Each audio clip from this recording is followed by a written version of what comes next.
Азербайджан татар мәдәният үзәгендә танылган дикторлар. Пока студенты снимают стендапы на телефоны, рядом обнимаются и вспоминают свои репортажи и передачи первопроходцы татарстанского телевидения. В этом году ГТРК «Татарстан» отмечает свой 60-летний юбилей. Символично, что он совпал со столетием ТАССР. Еще никто ничего не знал, в принципе. Кадры были тогда подобраны, из радио приехала там уже силовая группа.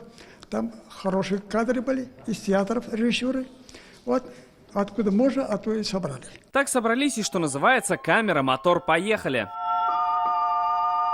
1959 год. Вещание тогда было только в Казани. Работали и задавали тренды 40 человек. В итоге многие из них проработали на телевидении почти до нового тысячелетия. Это благодаря им мы можем увидеть, как развивалась и хорошела республика в годы ТАССР. У нас ведущие были в кадре, а сейчас вы можете немножечко ведущие, потом вы закрываете.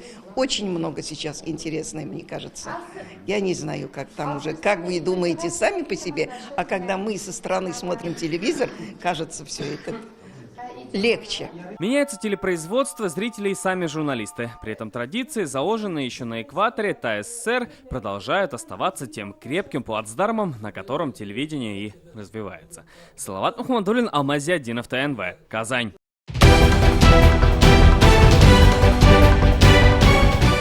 Все новости дня, выпуски программы «Новости Татарстана», программы и фильмы на сайте tnv.ru и на YouTube-канале ТНВ. Подписывайтесь.